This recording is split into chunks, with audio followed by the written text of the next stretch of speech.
కార్యక్రమం నాకు కొద్దిగా ఎలక్షన్ మీటింగ్ వల్ల కొద్దిగా లేట్ అయింది అనేదా భావించద్దు. సో ఈ కార్యక్రమం చాలా ఇంపార్టెంట్. మీరందరూ అనుకుంటే ఒక మంచి నాయకుడిని ఎన్నుకోవచ్చు.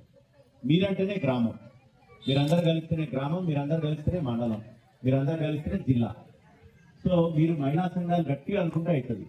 ఏమనుకోవాలంటే ఓటును అమ్ముకోవద్దు, అదేంటి ఒక ఆశ. అది సో ఎవరైనా సరే ఆశ పెట్టి మన ఓటును కొంటున్నారంటే మీరు ఆలోచన చేయాలి. తర్వాత 5 సంవత్సరాల పాలన ఎట్లుంటుందో మీరు ఆలోచన చేయాలి. డబ్బుకో దేనికో ఇచ్చారనుకోండి, మీరు ఏం అడగగలుగుతారు ఆయన్ని? మీ ఇంటి ముందు మోరీ తీయలేకపోయినా అడగలేదు, మొహం జల్లదు. గెలిచిన ఆయన వస్తాడు, డబ్బు తీసుకుని ఆయన వస్తే మీరు ఏమని అడుగుతారు ఆయన? సో మీరు ఊరికేసిరా ఓటు అని ఆయనే ఎదురు ప్రశ్నిస్తారు. ఇంటి ముందు మోరీ అట్లనే ఉంటుంది. ఈగలు, దోమలు ఇవన్నీ కూడా ఉండి ఇంటిల్లి పాది కూడా జ్వరాల పారిన పడటం, డెంగ్యూ, చికెన్ గున్యా రావటం, లక్షల రూపాయలు ఖర్చు కావడం జరుగుతుంది.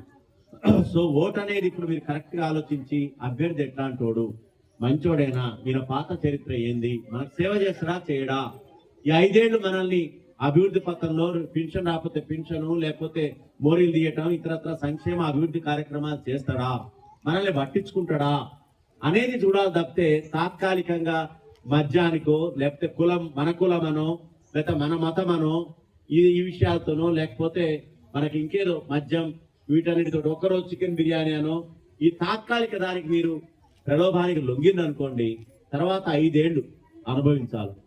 మొహం జల్లదు మనకు అడగడానికి. ఎవరికైతే ఓటేసి ఎన్నుకున్నారో ఆయన అడగలేరు ఈ పనులు, మీ సమస్యల్ని చెప్పుకోలేరు. ఆయన కూడా మిమ్మల్ని చిన్న చూపుగానే చూస్తాడు. ఊరికే ఇచ్చిరా ఓటు అనే పాట ఆయన నోటి నుంచి వస్తుంది. వాళ్ళకు కూడా నిజమే, మరి మీరు సచ్చీలంగా ఉండి సక్రమంగా ఉంటే వాళ్ళు కూడా సక్రమంగా పనిచేసేటువంటి అవకాశం ఉంటుంది. కాబట్టి క్లియర్గా మీరు ఉండండి. మనం ఇక్కడికి వచ్చిందంటే ఒక ప్రతిజ్ఞ తీసుకొని పోవడానికి. ఎట్టి పరిస్థితుల్లో ఓటును అమ్ముకోము, ఎటువంటి ప్రలోభాలకు లొంగం, ఎటువంటి ఒత్తిళ్లకు లొంగం. కులం ఏదైనా, మతం ఏదైనా ఆయన యొక్క చరిత్ర చూస్తాం, మంచి నాయకుడిని ఎన్నుకుంటాం. మన 5 సంవత్సరాల భవిష్యత్తు నిర్దేశించబడుతుంది. 5 సంవత్సరాలు బాగుండాలంటే ఈ యొక్క నిర్ణయం తీసుకుంటేనే మనం ముందుకు పోతాం. మీరు గ్రామ పంచాయతీలో ఇప్పుడు అందరూ కూడా అన్ని గ్రామాలకు సంబంధించిన మహిళా సంఘ అధ్యక్షులు ఉన్నారు. మీరు పోయి మళ్ళీ మాట్లాడుకోవాలా, ఎక్కడ కూడా లొంగకుండా. కొన్ని గ్రామాల్లో విచిత్ర సంఘటనలు జరుగుతాయి. ఎలక్షన్ రోజు వాళ్ళు ఓటుకు రారు. ఎందుకు రారు అని ఆరాధిస్తే మా ఇంటికి ఎవరు రాలే, మా ఇంటికి ఎవరు డబ్బులు ఇవ్వలే, మేము ఎందుకు వేయాలి ఓటు?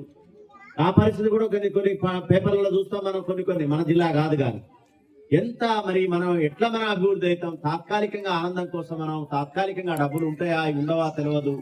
ఆ ఇచ్చినటువంటి చికెన్ బిర్యానీలు, లేకపోతే మద్యం, ఇవన్నీ అప్పటికప్పుడు అయిపోయేటటువంటి తాత్కాలికం కోసం అభివృద్ధి అయిపోతుంది. ఈ మోరీ నా కోసమా, గ్రామం కోసమా అనుకుంటారు మీరు. అది ఎఫెక్ట్ అయ్యేది మీకే.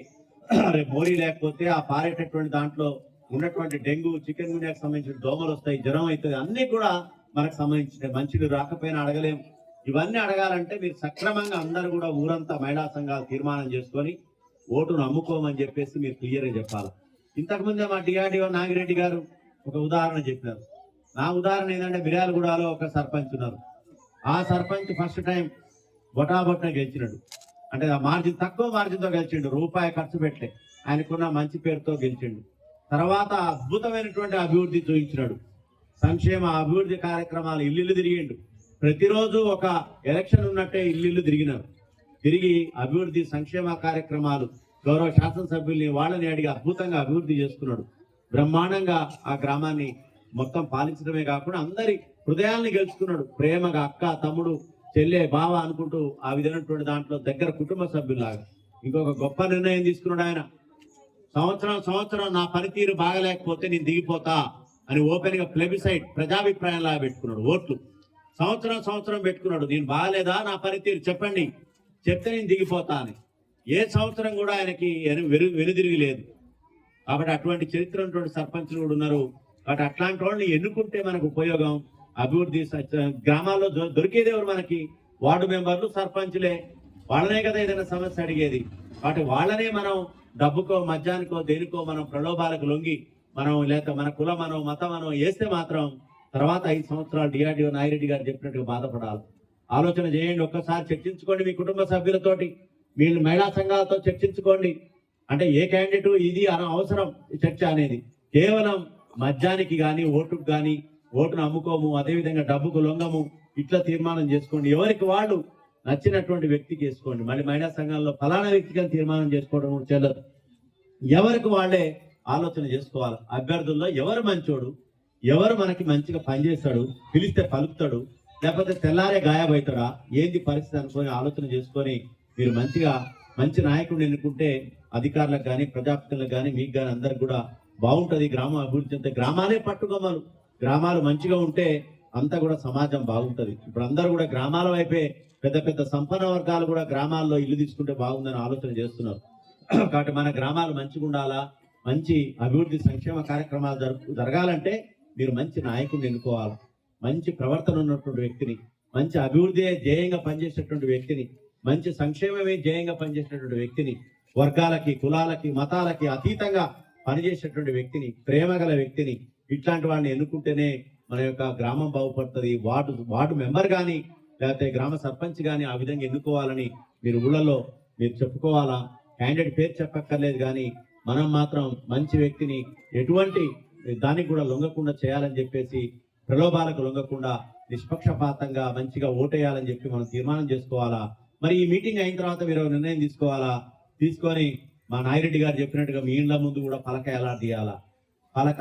ఆ పలక మీద మేము ఓటును అమ్ముకోం, మా ఇంటికి రాకండి. ఓటును కొనాలనుకుంటాడు, మా ఇంటికి రాకండి. ఏమైందండి వాళ్ళు ఇచ్చే డబ్బులు ఒక్క రోజు 2 రోజులు తెలియదు. తర్వాత మన భవిష్యత్తు ఏంది ఆలోచన చేయండి. ఇవాళ బొమ్మల రామారావు సాయంత్రం మండల కేంద్రంలో ప్రతి ఇంటింటికి పలకలు ఎలాడదీయాల. ఫ్లెక్సీలు అంటే డబ్బులు అయితే కానీ ఓ పలక పెద్ద సమస్య కాదు. బలపంతో రాసుకొనైనా సరే, దేంతోనైనా సరే, చాక్పీస్తో అయినా సరే ఓటును అమ్ముకోం అని చెప్పేసి రాసుకోండి. అది మీకు మంచి ఒక ప్రైడ్, ఒక గర్వంగా, ఒక నిజాయితీగా మీ కుటుంబ సభ్యులందరూ కూడా గౌరవం దొరుకుతుంది. ఇప్పుడే చెప్పారు, పేపర్లోనే వచ్చింది అది ఆ కుటుంబ సభ్యులకి. కాబట్టి అందరం కూడా ఆ నిర్ణయం తీసుకొని, ఏమైనా అనుమానం లేకపోతే సపోర్ట్ కొట్టండి, అనుమానం ఉంటే కొట్టకండి. సరే ఇదేది కథ అనుకోకండి. ఇది మంచిదండి. మీరు ఒక్క రోజు కోసం, వచ్చే డబ్బు కోసం, లేకపోతే ఇంట్లో వాళ్ళ కోసం ఆలోచన చేస్తే, మొత్తం సమాజం కోసం, మొత్తం ఫ్యూచర్ కోసం ఆలోచన చేస్తే సాయంత్రానికల్లా పలకలు ఎలాడితే నేను భావిస్తున్నా. గ్రామాల్లో కూడా మన మహిళా సంఘ సభ్యురాలు ఆ విధంగా చేయాలి. ఓటు నమ్ముకోం, కొనేవాళ్ళు మా ఇంటికి రాకండి అని చెప్పేసి ఏ విధమైన ప్రలోభాలు, మీకు నచ్చిన స్లోగన్, మీకు నచ్చినటువంటి స్లోగన్ చేయండి. మీరు ఎట్టి పరిస్థితుల్లో దానికి ప్రలోభాలకు లొంగకుండా ఉంటే మీకు ఆత్మస్థైర్యం ఉంటుంది. వచ్చిన వాడిని నిలదీసి అడగచ్చు, అభివృద్ధి చేయవా, ఎందుకు చేయవు, నాకు మోరీ ఎందుకు రాదు, తీసుకోడు ఎందుకు రాడు, చెత్తబండి ఎందుకు రాదు అని అడుగుతాం. లేకపోతే ఏదైనా ప్రలోభాలు అయితే మనకే డౌన్ అయిపోతాం. తెల్లారి నుంచి ఆయనకు కూడా నువ్వు టిగేసినవా అనే పరిస్థితి. ఆ పరిస్థితి రావద్దంటే ఈ సమయమే ముఖ్యం. మనకి అందరం కూడా అనుకుని నిక్కచ్చిగా ఉంటే అందరు అభ్యర్థులకు అర్థమవుతుంది. వాళ్ళు కూడా కరెక్ట్ గా మనల్ని పాలించే పరిస్థితి ఉంటుంది, కరెక్ట్ గా అడ్మినిస్ట్రేషన్ చేస్తారు. ఇది బొమ్మల రామారావు నుంచే స్టార్ట్ కావాలి. మీ మీద నమ్మకంతో ఈ మండలం ఎంచుకున్నా. మరి నా యొక్క మాటను మీరు గౌరవిస్తారంటే సాయంత్రానికి పలకలు ఎలాడతాయి. వాళ్ళు ఇచ్చేది ఏది కూడా ఉండకుండా బొమ్మల రామారావు మహిళలు రాష్ట్రంలోనే మనకి మొత్తం మంచి పేరు వచ్చే విధంగా మన బొమ్మల రామారావు మండలం రాష్ట్ర ఎలక్షన్ కమిషన్ కూడా మన పేరు పోయే విధంగా ఈ మండలంలో ఈ ప్రజలు మహిళలు ఈ విధంగా చేసిండ్రు. చైతన్యం వచ్చింది. ప్రజాస్వామ్యంలో ఎక్కడో ఒక చోట తొలేడుగు పడాల. ఆ తొలేడుగు మన బొమ్మల రామారావు నుంచి మొదలు కావాలని మీరు మంచి మహిళలని చెప్పి మా నాయిరెడ్డి గారు చెప్తే మాటింటారు. వాళ్ళు కూడా మంచి నికాసైన వాళ్ళు అని చెప్తే వచ్చిన మన తండా వాళ్ళు ఉన్నారు. ఎంత మంచి వాళ్ళు బొమ్మల రామారావులో 3 తండాలు ఏకగ్రీవం ఎన్నుకున్నారు. డబ్బులో వేలం పాటలో కాదు, కూర్చున్నారు. అందరూ కూర్చొని చదువుకున్న వ్యక్తికి ఇస్తే మంచిగా అభివృద్ధి చేస్తాడని చెప్పేసి డబ్బులు లేవు, ఏమి లేవు, ఏకగ్రీవం ఎన్నుకున్నారు. No election.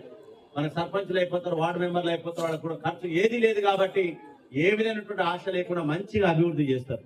అట్లాంటివి రావాలా మనకి. ఏకగ్రీవాలు అంతా మంచి నిష్పక్షపాతంగా డబ్బుకు లొంగకుండా రానున్న రోజుల్లో ఏకగ్రీవాలు ఎన్ని అయితే అంత మంచిది. మంచిగా ఆ విధంగా లేకపోతే ఎలక్షన్ ఉన్నప్పటికీ ఓటుని మనం కొనకుండా, అమ్మకుండా, వాళ్ళు కొనే ప్రయత్నం చేయకుండా చేయాలంటే మీరే ముఖ్యం. ఒక ఇంట్లో ఎవరండి గట్టిగా ఉండేది? మగోళ్ళు కాదు, మహిళలే. ఈ రోజుల్లో మహిళ నిర్ణయమే నడుస్తుంది. ఎక్కడైనా సరే మహిళ నిర్ణయమే నడుస్తుంది. ఊళ్ళలో కానీ, పట్టణాల్లో కానీ, ఆఫీసుల నుంచి అనుకుంటే అందరికి కానీ మహిళ ఏదనుకుంటే అదే నడుస్తుంది. ఇల్లు కానీ వేరే విధంగా పురుషుల మీద నడవట్లేదు. మీరు గట్టిగా అంటే మీ ఆయన గట్టిగా ఉంటాడు, ఇంట్లోనే ఉంటాడు. మందుకు పోవద్దు, బాటిల్ తేవద్దు అంటే గట్టిగా ఉంటాడు. సో అదే విధంగా ఓటుని అమ్ముకోవద్దు, మనం అట్లాంటి వాళ్ళం కాదంటే గట్టిగా ఉంటాడు. మీరు పలక ఏలాడ తీసి డిక్లేర్ చేస్తే ఆ ఓటును కొనే ఆయన కూడా మీ ఇంటి ముందుకు రాడు. అందరు కూడా లైన్ గా చక్కగా అవుతారు. మరి మనం బొమ్మల రామారావు మండలం నుంచి మొదలు పెడదామంటే గట్టి చప్పట్లు కొట్టాలండి. Thank you. ఈ ఒక్క దానికోసమే మీ మీద నమ్మకంతో మీకు రావడం జరిగింది. కాబట్టి ఈ సందర్భంగా మనం ఇప్పటికే లేట్ అయింది. ఒక చిన్న ప్రతిజ్ఞ తీసుకొని పోదాం. ఇది అందరూ నిలబడండి. మీ ఇష్ట దైవం మీద ప్రార్థన చేస్తున్నాం మరి ఇది. కాబట్టి మనసా ప్రార్థన చేద్దాం. మీరు అందరూ కూడా మీ కుడి చేతిని ముందుకు దాపండి. అందరూ కూడా మీ కుడి చేతిని ముందుకు దాపండి. అందరూ కూడా కుడి చేతిని ముందుకు దాపండి.